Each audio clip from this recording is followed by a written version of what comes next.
Coming up on this edition of the Huddle, the Edmond North Huskies took their undefeated record on the road against the Westmore Jaguars. Could they get their 7th straight win? And Edmond Santa Fe hosted the winless Generals of U.S. Grant. This game probably should have ended at halftime. Edmond Memorial went for their 4th straight win when they took on Lawton Eisenhower. Would they keep the ball rolling or be sent home disappointed? And the Broncos took on yet another top 5 team when they faced off against Washburn University. Were they able to pull off the upset? Get your popcorn ready because the Huddle starts now.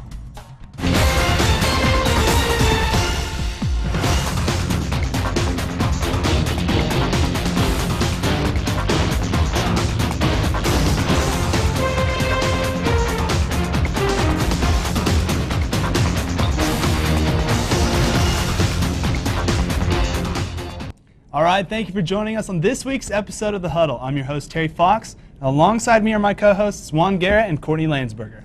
All 3 Edmond High School teams were on the field this weekend looking to come away with a win for the 4th straight week. And our very own Broncos traveled to Topeka, Kansas this weekend to take on the number 5 ranked team in the country. We'll let you know how they did. But first, we have a sad story about an Edmond North High School football player. Terry, tell us about this story. That's right, Juan. We have a very sad story about an Edmond North High School football player who lost his life this last week after an injury on the football field. Sophomore Ryan Smith, an offensive lineman for the junior varsity squad, passed away last Wednesday night of complications from a leg injury he suffered the day before during practice. He was taken to the hospital that Tuesday night and released, but then found unresponsive later that night by his grandparents. The Husky players were notified of Ryan's death on Thursday morning, and grief counselors were available for his teammates.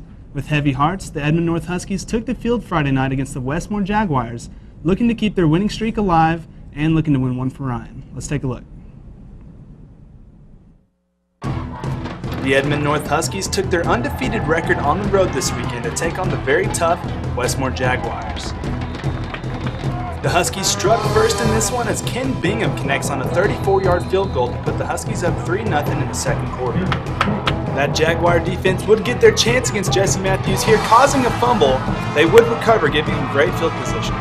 On their very next play, quarterback Trevor Thompson rolls out to his left, makes a couple of defenders miss, and finds 6'4" wide receiver Austin Bowling for a nice catch. Running back Austin Richards would do the rest as he plunges it in from 3 yards out, giving the Jaguars a 6-3 lead going into halftime. The Jaguar offense came out sloppy in the second half as the quarterback and running back run into each other right here, causing a fumble, and Edmond North would pick it up and take it down the field. The Huskies would turn that turnover into 3 points as Ken Bingham connects on this 22-yard field goal. Tight end Troy Davis would keep the momentum going as he takes the handoff and speeds his way down the sideline, picking up 30 yards on the play. That would set up this easy 1-yard touchdown run by Jesse Matthews, giving the Huskies the lead. On their next possession, Jesse Matthews looks into the end zone for Rashad Salam, but there's going to be a defensive pass interference penalty on the play. That would set up this easy Troy Davis touchdown run to put the Huskies up 20-6 going into the fourth quarter. The Jaguars would rally back as Trevor Thompson finds Dalton Craig over the middle for the nice touchdown, putting them within 7 with just 3:18 left to play. Jared Benway did all he could to keep the Huskies out in front as he breaks this 40-yard run here late in the fourth quarter. Jerry and Tubman finished the drive off with this 6-yard touchdown run, putting the Huskies up 27-13. The Jaguars would have one last chance to get back into it as Trevor Thompson throws a pass downfield, but nope, it is going to be picked off by Christian Contreras, and that would do it as the Huskies would hold on and take home the victory 27-13. 27, Westmore 13. Jesse Matthews was 6 of 14 on the night for 43 yards. He did have an interception, and Jared Benway had 11 carries for 107 yards. Jerry and Tubman and Troy Davis both added a touchdown run each. And the Huskies were able to keep their undefeated season intact after another impressive showing by their defense. They moved to 7-0 on the year and will face another great team next week when they host the number 7 ranked Lawton Wolverines. Well, that's all we have for Edmond North. Courtney, let's hear about those Wolves. Well, Terry, thank you, but a very unfortunate story about Ryan Smith. Edmond Santa Fe was also reeling from that loss this week as he actually played for the Wolves last season. So just a very sad deal all around. But Edmond North pulled out a win in honor of Ryan Smith. Let's see if Santa Fe could do the same. It was Thursday night in Edmond, and the Wolves were thirsty for their 6th win as they faced off against the 0-6 U.S. Grant Generals. The scoring started early and often in this one as Santa Fe's Daniel Bly took the opening kickoff back 66 yards for the first touchdown of the night. Before the first minute of the game was even up, the Wolves led 7-0. The Generals' offense just wasn't ready for the strength of the Santa Fe defense as time and time again they went down without a fight. And take a look at this. Kahari Harding, filling in as QB for an injured Justice Hansen, makes a pass to senior wide receiver Quentin James, but it tips off of his hands, bounces off two defenders, and lands right back into his lap. I don't know if that's luck or skill, but it was entertainment for sure. Harding then nabs the second touchdown of the night when he fakes a pass and literally just jogs it into the end zone. Meanwhile, the Generals continued to struggle as they could not complete a pass or make a play. Still in the first half, Harding hands it off to Philip Sumter, who takes it straight through the defenders and tacks on another one for the Wolves. In a scene that is just all too familiar, Dale Jefferson catches the punt by the Generals and, dodging defenders who end up tackling themselves, takes it in for another Wolf touchdown.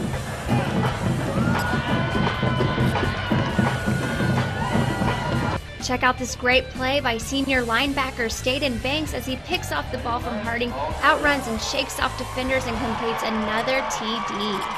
If I'm sounding repetitive, that's because the rest of the game was just touchdown after touchdown after touchdown, as 10 different players ended up scoring for Santa Fe that night, making the final score a blowout of 67-0. Impressive 54 points in the first half, and as I said, 10 different Santa Fe players made it to the end zone for a touchdown, with Kahari Harding serving as the lone player to score multiple TDs. Santa Fe limited U.S. Grant to just 48 total yards, which honestly is more than I thought that they would even get. Santa Fe is now 6-1 overall with a 4-0 record in District 6A2. The Wolves will head to Del City to take on their next opponent, the Eagles, on Friday. So again, final score was 67-0, and just for my own personal satisfaction, last week I said 66-0 on the show, and 1 point off, pretty close. 1 point off. That was very nice. I think I did pretty good. I think I picked 66-6 or 67-6, and so I was pretty close too. But as far as getting 1 point off, that's very impressive. I think U.S. is waiting for the soccer team to see some points, like I said last week. Well, stay with us. After the break, Juan will let you know if the Bulldogs kept the Edmond winning streak alive, and Whitney will let us know how the Broncos did this weekend in Kansas. You won't find a program quite like this one anywhere in the country. As students, we have access to the latest high-tech tools. We learn to be creative and critical thinkers. We track events and trace evidence. We learn to solve mysteries. We're becoming problem solvers and future crime fighters. We're studying forensic science at the University of Central Oklahoma. It's a degree that requires us to double major. The well-designed curriculum and a state-of-the-art facility is staffed with the best professors with top-level law enforcement experience. You won't find a forensic science program quite like this one anywhere but the University of Central Oklahoma. Welcome back to the Huddle. Let's see if Edmond Memorial finished off the trifecta of Edmond wins. Let's take a look. It was homecoming week as the Edmond Memorial Bulldogs hosted the Lawton Eisenhower Eagles. Here in the first quarter, Bulldogs quarterback Rye Huff feels the pressure and scoots up the field for a gain of 16 yards. However, it was the Eisenhower offense that struck first. Adrian McDonald says, "Whoop! Excuse me," fakes the handoff, cuts back the other way, and books it 51 yards for the touchdown.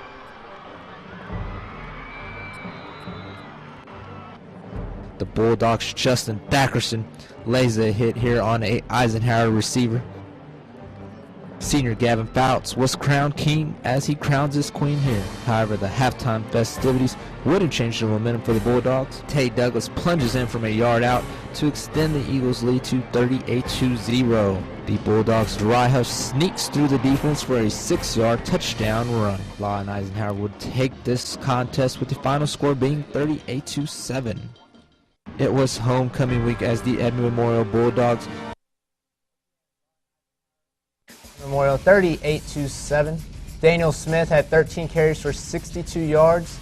Next week, the Midwest City Bombers come on to Edmond. All right, well, that's all we have for high school football.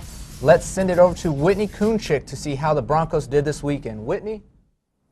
The Bronco football team hit up the highway up north this weekend to Topeka, Kansas to take on the number 5 ranked team in Division II, Washburn University. UCO was able to keep the game close in the first quarter, only trailing by 10. but it was all over from there. Washburn went on to rack up 565 yards of offense on their way to a 48-3 rout of the Broncos. It was the worst loss for the Broncos since they suffered a 54-0 defeat at the hands of Texas A&M Commerce in 1972. The final score was Washburn 48, UCO 3. Ethan Sharp was 22 of 36 on the night for 161 yards, and Josh Birmingham had 16 carries for 49 yards. Central Oklahoma will finally be back at home this weekend after spending 6 of their first 7 games on the road this year. They will take on Fort Hays State Saturday afternoon at 2 p.m. That's all I have for here. Back at the desk. Thanks, Whitney. All right, it's time to take a look at this next week's upcoming games, and we'll take our picks. And so the first game of the week, we have Edmond North versus Lawton High School. Courtney, who do you have? I have Edmond. How about you, Juan? I'm going to keep Edmond North undefeated. Lawton Ike's, going to be probably the biggest test they've had so far this year, but I'm still going to take Edmond North. It is. I think Edmond North's defense has been just dominant all season long, and I think they'll keep up the work against Lawton. And so our next game, we got Edmond Memorial versus Midwest City.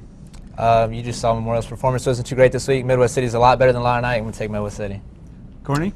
I'm definitely going to take Midwest City, so really no difficulty picking there. What about you, Terry? I think this one is definitely going to be a blowout. Midwest City is a great team. They have a huge offensive line, and they're just going to run all over Edmond Memorial this week.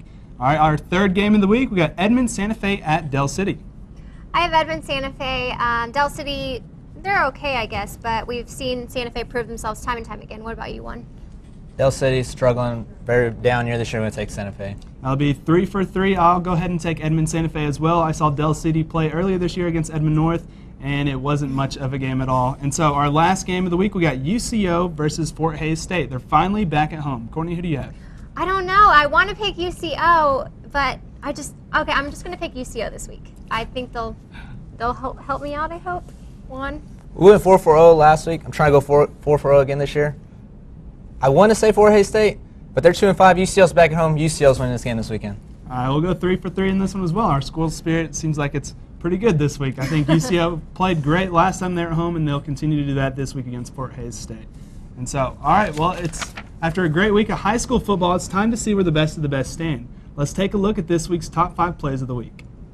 Kicking off this week's top 5 plays of the week, we have Jared Benway taking the handoff from Jesse Matthews and busting his way through that Jaguar defense for a nice 40-yard gain. Coming in at number 4, we have Del Jefferson taking the punt return down the sideline. It looks like he gets wrapped up, but no, he breaks free.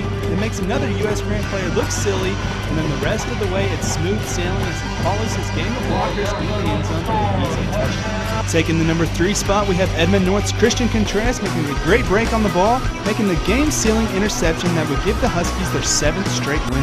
Coming in at number 2, we have an impressive play from Edmond Santa Fe's Quentin James. Look at the concentration on this play. It bounces off of his hands and off the defender, then James is able to still make the catch while just laying on the ground. And taking the number 1 spot in the countdown, we have the little guy, Staten James, taking the handoff from Kahari Harding. And he's looking like Jerome Bettis out there as he bounces his way off defenders and dragging them with him on his way to this impressive 35-yard touchdown. And that will do it for this week's top 5 plays of the week.